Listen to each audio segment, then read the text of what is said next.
El aire de Kaifeng ardía como si la historia misma hubiera decidido arder con los tejados del imperio. Era el año 1234 y la última capital de los Jin, esa dinastía que durante siglos creyó custodiar el corazón del norte de China, se derrumbaba bajo un cielo color cobre. Las murallas, antaño símbolo de poder, vibraban bajo el retumbar de los arietes mongoles. En las calles, familias enteras intentaban huir con los pocos restos de su vida. En las puertas de las casas, madres abrazaban a sus hijos, como si ese gesto pudiera detener la avalancha. Ningún viento traía esperanza aquel día, solo el polvo de un mundo que moría. ¿Qué ocurre cuando una civilización que se creía eterna descubre que hasta el miedo tiene fin?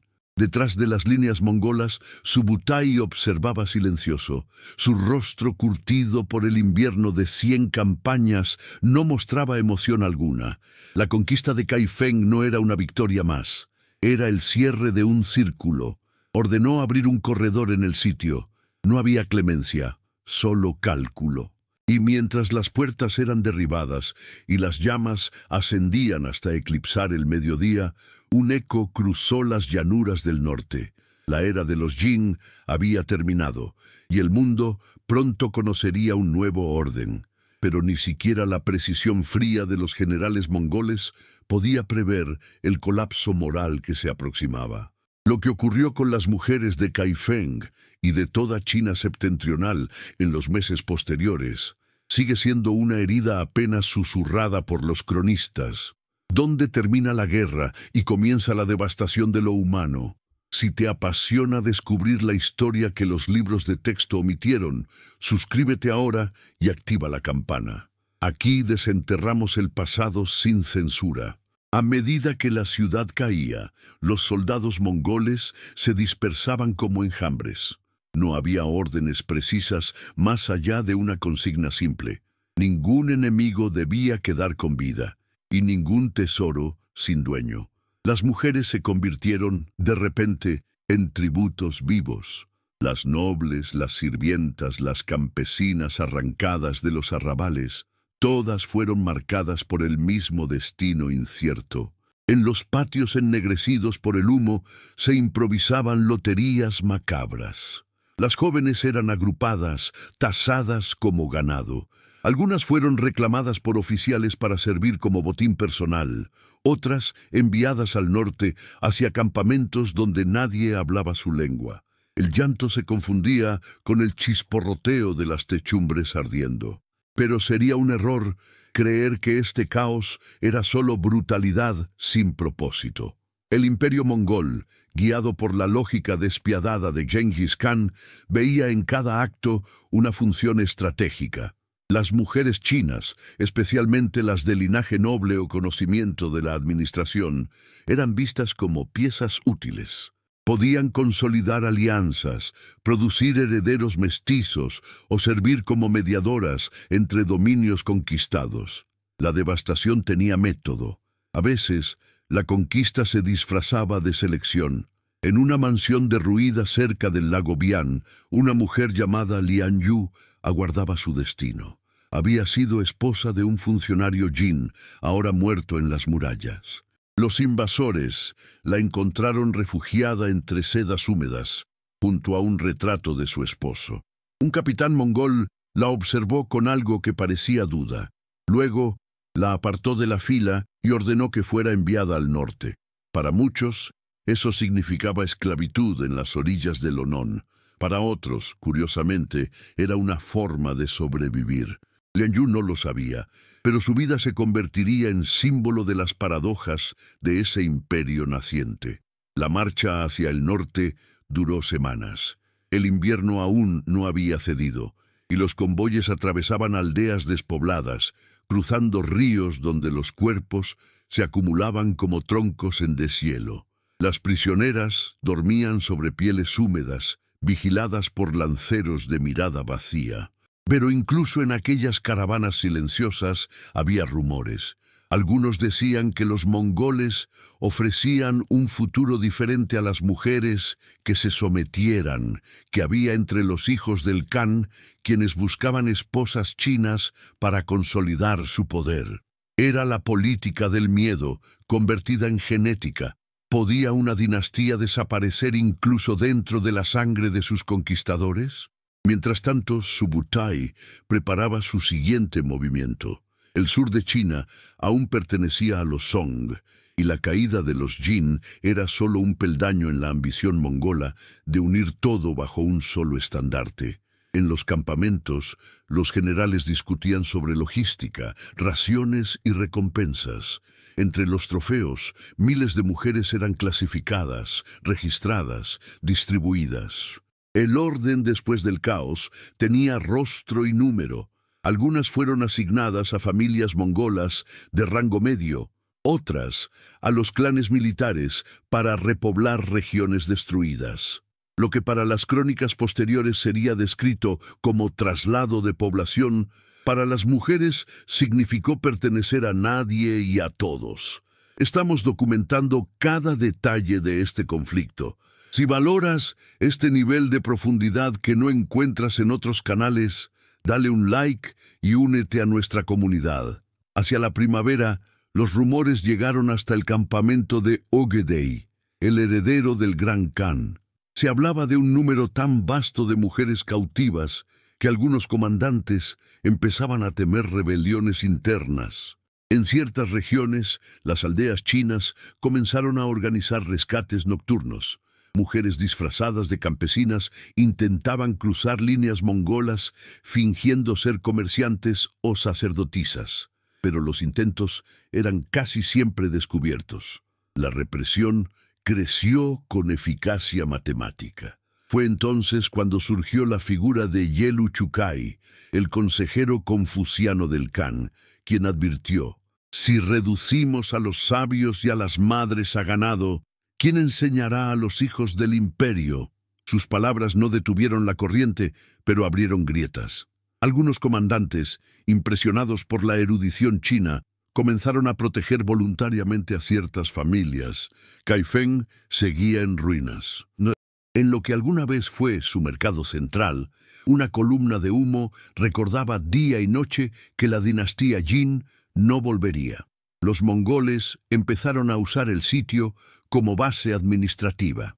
Allí se organizaron censos de rehenes, y entre las páginas carbonizadas de antiguos registros, los escribas del Khan copiaron nombres femeninos, edades y orígenes. Era una nueva forma de poder.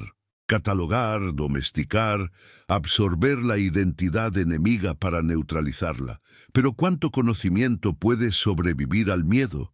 ¿Y cuántas generaciones posteriores entenderían que ese capítulo oscuro cambió no solo la historia política de China, sino su propia herencia genética y cultural?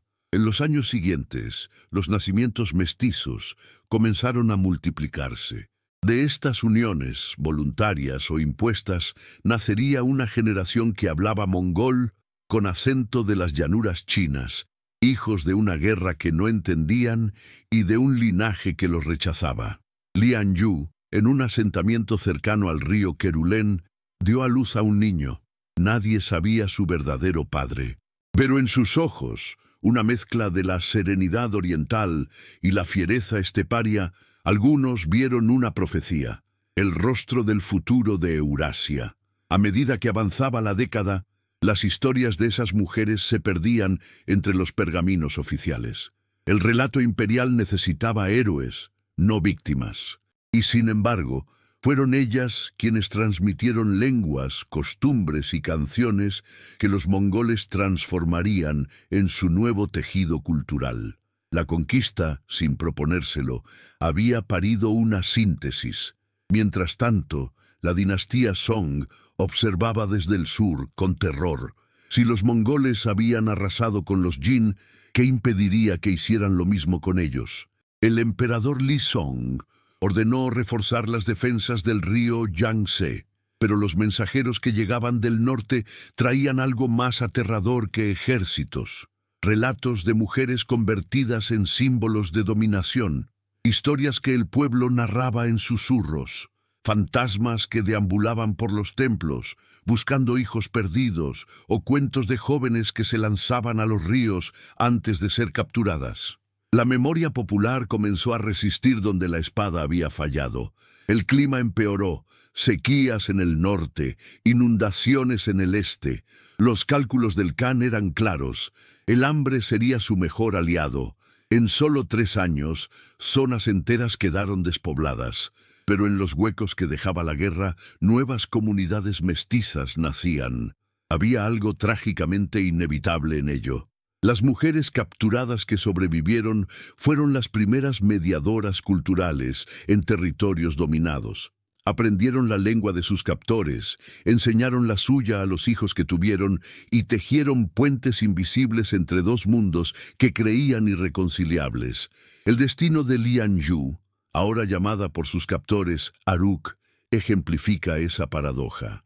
Convertida en concubina de un oficial de rango medio, logró enseñar escritura china a los hijos del clan.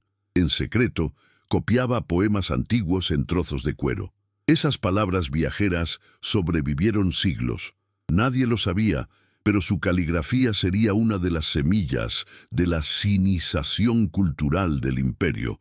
¿Quién podría imaginar que entre tanto horror germinaba una nueva identidad asiática? Años después, Ogedei recibiría informes de los valles del sur. Las poblaciones chinas, mezcladas y disciplinadas bajo nuevas administraciones mongolas, empezaban a producir excedentes. La eficiencia del dominio, paradójicamente, descansaba sobre los hombros de aquellas mujeres arrancadas a Kaifeng. Ellas tradujeron manuales, adaptaron ritos, enseñaron agricultura sedentaria a pueblos nómadas.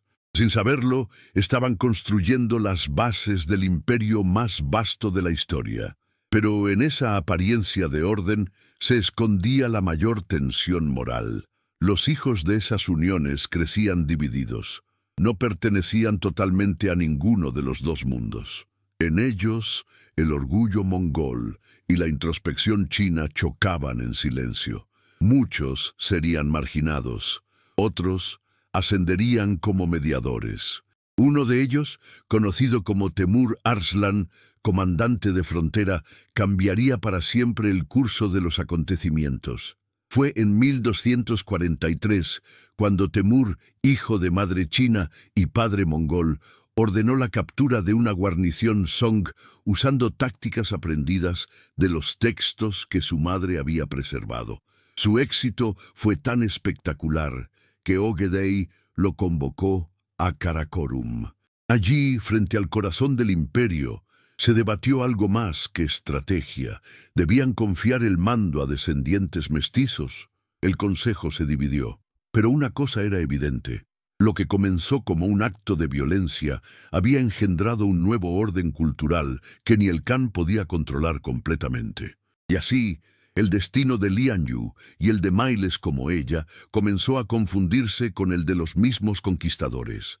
Los vencedores se habían convertido poco a poco en portadores de aquello que creyeron destruir. La frontera entre vencedor y vencido se volvió borrosa, y Kaifeng, la ciudad en ruinas, se transformó en símbolo del inicio de esa metamorfosis irreversible.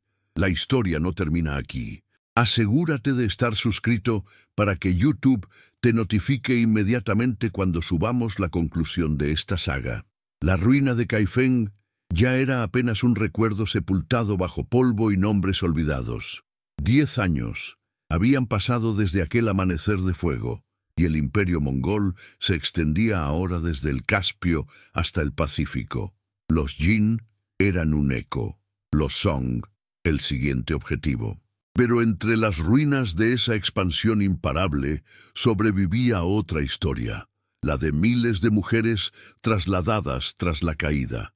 Vidas que se entrelazaron con la sangre de los conquistadores y fundieron 2 civilizaciones que aún no sabían que estaban destinadas a mezclarse. Si acabas de llegar, suscríbete para no perderte el archivo completo de documentales que estamos construyendo. Temur Arslan, el hijo mestizo de Lianyu, cabalgaba en 1251 sobre las llanuras de Henan. donde su madre una vez vio arder el mundo. Había crecido bajo el estandarte del lobo azul y la estepa eterna, pero en su mirada se leía la melancolía de la porcelana rota. En su tienda conservaba una tabla con caracteres chinos que su madre escribiera 20 años antes. Ese fragmento era su amuleto, su conexión con un pasado que los mongoles habían reducido a cenizas. Cuando fue convocado a la corte de Möngke Khan, el nuevo gran Khan tras la muerte de Ögedei, Temür comprendió que su existencia misma era símbolo de una pregunta que el imperio aún no sabía responder.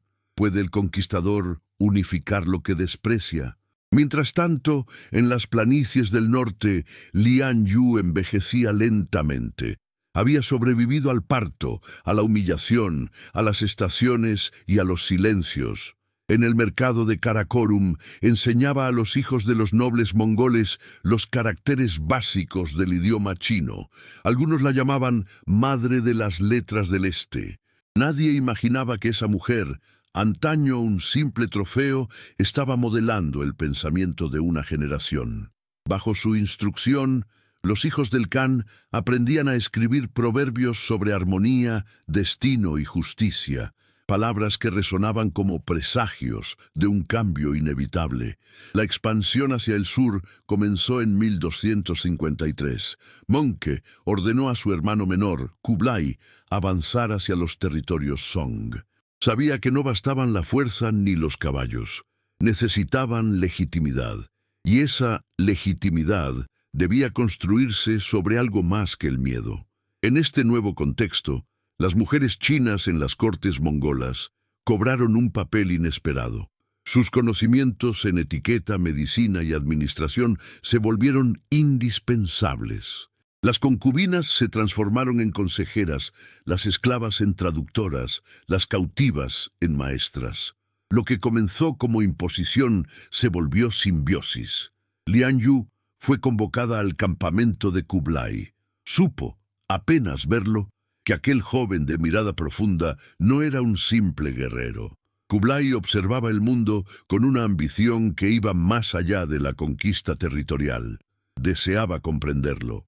Durante horas conversó con ella sobre la filosofía de Confucio y la estrategia de Sun Tzu. Algunos testigos dirían años después que de aquellas charlas nació la visión que transformó a Kublai en gobernante más que conquistador. Otros, que fue el espíritu de las mujeres de Kai Feng, hablando a través de ella, quien lo empujó a crear un imperio mestizo por vocación, no por accidente. Pero el sur no se rendía fácilmente. Los Song, desde Hangzhou, resistían con ferocidad y dignidad. En las aldeas cercanas al río Huai, mujeres refugiadas fundaban redes clandestinas para rescatar cautivas de los convoyes mongoles. Aquella resistencia silenciosa, tejida entre bambúes y cenizas, marcó una nueva etapa, el despertar de una conciencia femenina que la historia casi nunca menciona. Sus nombres no quedaron escritos, pero sus actos sí. Abrieron rutas de fuga, escondieron niñas en monasterios, aprendieron incluso el idioma de sus enemigos para engañar a los patrulleros. Mientras los ejércitos chocaban al sur del Yangtze, en Karakorum, el invierno hacía crujir los huesos de los ancianos. Lian Yu sintió que su tiempo se agotaba. Su hijo estaba lejos, sirviendo al Khan, y ella ya no temía a la muerte. En sus últimos días, dictó a su aprendiz, una joven llamada Saran, un mensaje destinado a sobrevivir los siglos. Ninguna conquista es total, porque en el silencio de las madres se escribe la memoria que derriba imperios. El mensaje fue enterrado en un jarro de arcilla, junto al río Orkhon. Saran, antes de huir rumbo al sur, prometió conservarlo. Años más tarde, ese pequeño texto circularía entre monjes budistas y eruditos confucianos reformistas. Sin saberlo, la voz de una cautiva influiría en la visión con la que Kublai reorganizó su gobierno sobre China. En 1260, tras la muerte de Möngke, Kublai se proclamó Gran Khan y decidió establecer una nueva capital más próxima al corazón agrícola de China, Dadu, la futura Pekín. Fue un gesto político, pero también simbólico. El conquistador nómada aceptaba ahora que el eje del poder mongol debía enraizarse en la cultura sedentaria de sus antiguos enemigos. En sus estrictas jerarquías, el consejo femenino, antes invisible, empezó a tener forma. Entre las asesoras figuraban chinas, coreanas y persas, un mosaico de voces unidas por siglos de sometimiento y resiliencia. En los registros del recién fundado Imperio Yuan aparecen menciones a mujeres de lengua del sur que administraban tesoros y supervisaban educación infantil. Eran las hijas y nietas de aquellas que el fuego de Kaifeng no logró consumir. La metamorfosis, que comenzó con violencia, ahora se volvía estructura. ¿Acaso toda civilización nace de una síntesis de recuerdos y culpas? Temür, ya general curtido, regresó a la capital con un corazón dividido. El Khan lo recibió con honores y le encomendó consolidar las rutas del sur. En privado, Kublai le preguntó por su madre. Temür habló poco. Ella enseñó a mis enemigos a pensar como nosotros y a mí a pensar como ellos. En aquel silencio, el Khan comprendió que el tiempo de la conquista pura había terminado. La última resistencia Song cayó en 1279, cuando la flota imperial fue destruida frente a Yamen.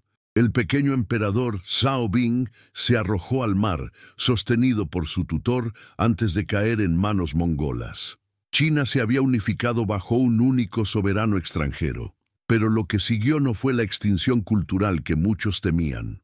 Kublai adoptó la administración confuciana, protegió templos taoístas, impulsó academias y permitió que las letras chinas definieran el rostro civil del nuevo imperio. Nada de eso habría sido posible sin la semilla dejada por las cautivas. Mientras la corte celebraba la victoria, en la sombra templos enteros los conmemoraban. Monjas y viudas sobrevivientes de Kaifeng peregrinaban al sur llevando un culto secreto, el de las Madres del Silencio. Sus rituales no buscaban venganza, sino memoria. Encendían antorchas en nombre de las olvidadas, pronunciando sus nombres en voz baja. Esos gestos, aparentemente pequeños, mantuvieron viva la herida para que la historia no se cerrara en falso. Kublai, envejeciendo y rodeado de crónicas, comprendió algo que sus antecesores jamás imaginaron. El poder no reside en la espada, sino en la narración que la sostiene. Por eso, promovió la escritura de registros imperiales en doble idioma, mongol y chino.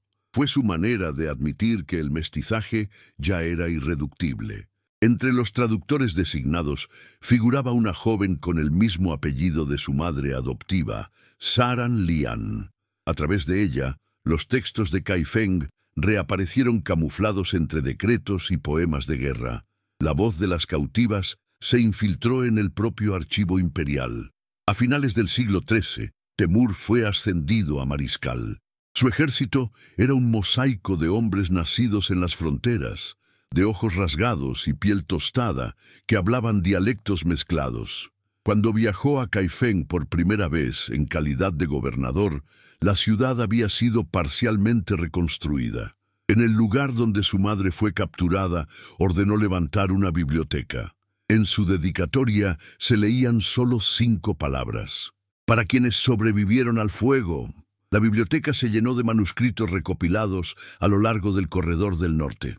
Entre ellos, el jarro enterrado junto al horcón reapareció en 1287. Nadie supo cómo llegó hasta allí. Dentro, el mensaje de Lian Yu aún se conservaba. Temür lo leyó y lo colocó en un estante sin nombre, comprendiendo que el pasado nunca se borra, solo se reescribe. ¿No era esa, acaso, la esencia de la historia humana? Con el paso de los años, la figura de Lian Yu se transformó en mito. Algunos la recordarían como amante de oficiales, otros como maestra del Khan y otros como mártir anónima. Pero más allá de las versiones, su legado se sostenía en un hecho innegable.